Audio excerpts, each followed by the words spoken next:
is gabi na po. At malamang dyan sa Pilipinas is gabi rin. Kasi pareho lang naman tayo ng time. Okay po.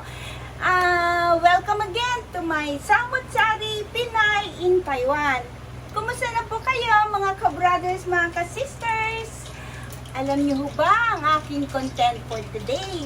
Lulutuin ko po ang paborito ng aking pinakamamahal na Papa Badong. Ang kanyang tokwat baboy recipe. Okay po. So, ihahanda ko na po ang kanyang mga ingredients. Wait lang po kayo. Po, pinay ko na po ang pork natin na gagamitin. Okay po. So, hahanguin ko na po at ang aking isusunod ay yung tokwat.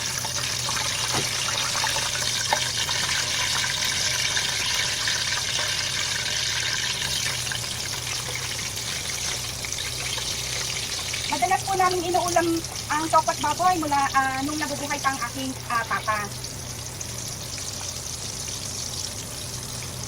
Paborito niya po to.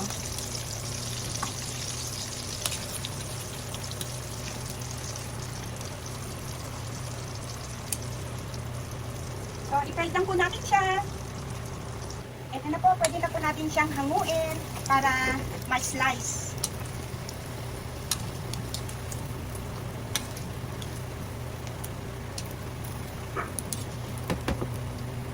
Mag-isa na po tayo para sa ating tokwat baboy. Bawang po.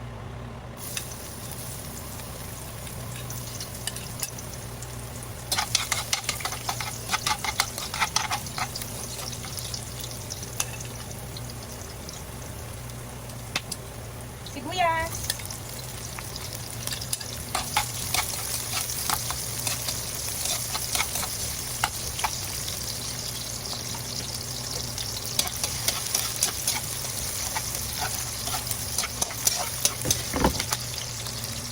Tama po natin yung baboy.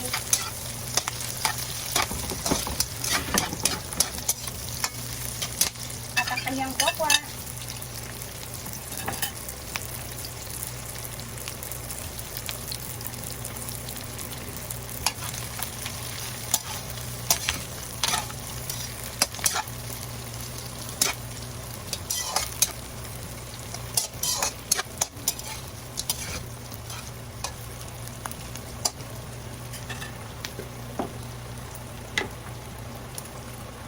Ito po, may tausi po ako dito. Lagyan po natin para ito na po yung magpapaalat sa kanya.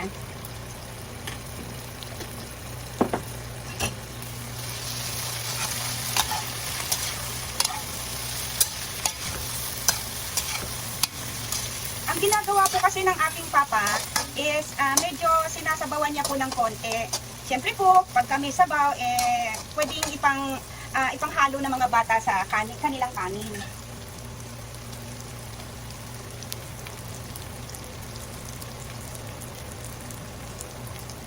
So, magsabaw po tayo ng konti.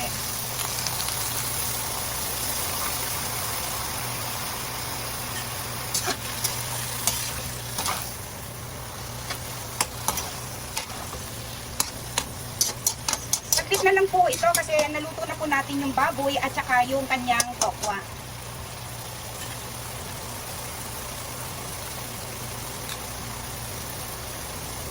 Lagyan po natin ng konting pampasarap. Konti lang po.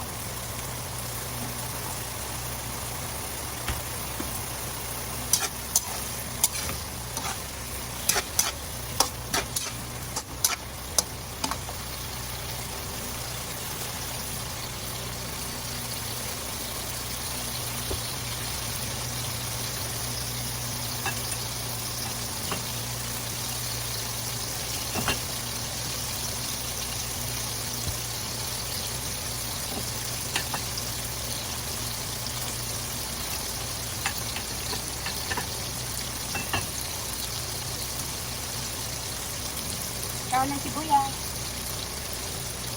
Then, titikman na po natin yung lasa. Natuyo na po yung sabaw.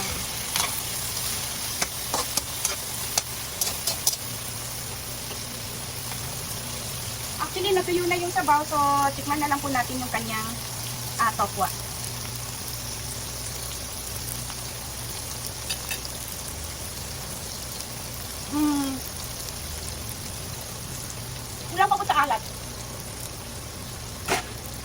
Mag-add po tayo ng toyo.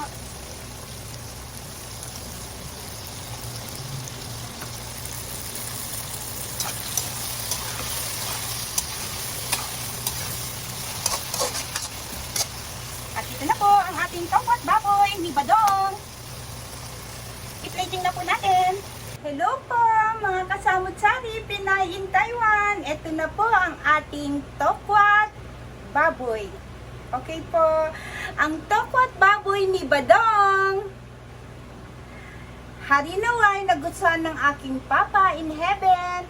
At syempre po, kayo din po. Nagustuhan niyo po, sana po nagustuhan niyo po ito. So, natikman ko na po siya. Okay na po yung kanyang lasa. Masarap. Pwedeng pangpulutan. Okay po, maraming salamat po sa mga nanood today. And hopefully sa mga ibang content, abangan nyo pa po ako. Sa mga nag-likes na po, maraming salamat. Sa mga nag-subscribe na po, maraming salamat. At yung mga hindi pa po nakapag-subscribe, please, mag-subscribe na po kayo.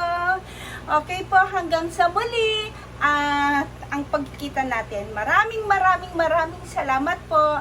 God bless us all.